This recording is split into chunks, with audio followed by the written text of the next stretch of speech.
Hyperlinking might sound like a fairly simple subject to base a video on, and the truth is that it is. But don't let that fool you. This is an incredibly important thing to be aware of when making blog posts. I'm going to take you through a couple of my early blog posts just to show a few examples of how hyperlinks can be used and why they might be used. The first thing is that hyperlinks make your blog more interactive. They allow you to point your readers toward potential avenues of further information that you think might be valuable to them. This blog post you're looking at here was one that I put together in 2013 to promote a public film screening series that I was convening at the time in collaboration with the Jewish Holocaust Center, and you can see that I had a hyperlink to the Jewish Holocaust Center's website. And when I've mentioned films that I convene screenings of, I've also linked that to the IMDb, just a general movie database page, so that people can follow up for a few more details about the film if they wish. Another great thing that you can do when creating hyperlinks in blog posts is to link back to a previous blog post, which obviously enhances the engagement with your blog, but also shows the evolution of your ideas. The great thing about using hyperlinks is that they make your blog post look so much more professional. It's really important to use them where appropriate. Don't overdo hyperlinks. This is another blog post, my very first blog post in fact, that I used to sort of start to get my head around some of the research I was doing on board games and gender. And I used a few hyperlinks in this post to point the reader, in the one instance, to another blog post, which was reinforcing a point that I was making. And another link was to a news story that was related directly to what I was talking about. And there was also some other links in this post to the board game pages on Board Game Geek, the main board game website, where you can find out some brief details about the products I was talking about. So again, something that readers might not necessarily follow up on, but are potentially really useful for them to do so if they wish. Of course, you've got to be quite strategic here in relation to what you choose to put a hyperlink in for, because you could find a lot of different things. Don't go out of your way to put anything in your blog post just so you have a hyperlink. That defeats the point. You don't want your need for hyperlinks, your perceived need to make your blog more interactive, to govern your content.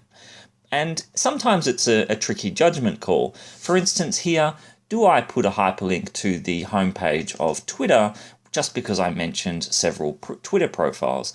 Well, this might depend on the context of the blog post as a whole. If I was writing a blog post that was putting forward an in-depth critique of Twitter or talking specifically about Twitter throughout the whole blog post, then maybe a link to that Twitter homepage would make sense.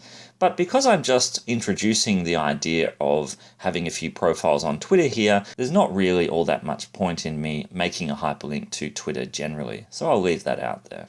It's also really important that you don't simply paste URLs into your blog posts.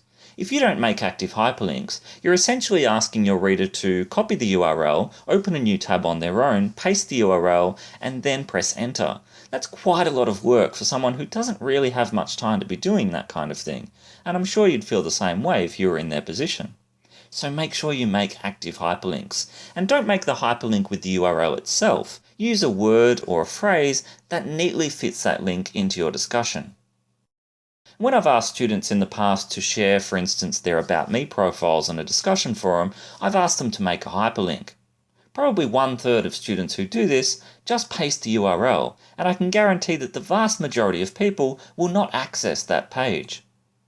And that brings me to another really crucial point about making hyperlinks. This is one of my pet hates, and when I click on active hyperlinks that students have made, it gets increasingly annoying when they don't open in new tabs, because your browser quite often doesn't like going back to where you want it to go. Make sure that you make all hyperlinks open in new tabs. The really important reason for doing this is that you don't want your blog post to be left in the past. You want your audience to be able to go back to it and to still have it open in their browser. That's your work, and you want that to be available to them in every way possible.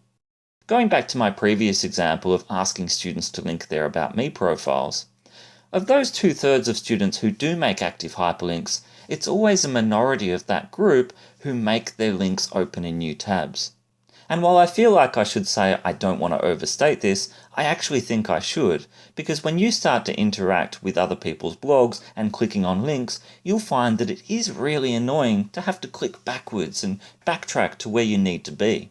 This is my reaction when I first click on a link that does not open in a new page. This is the second time. Number 3. Number 4. Come on.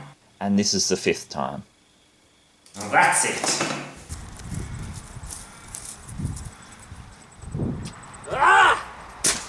Make sure all your links open in new tabs. It sounds simple. It is simple. Just do it.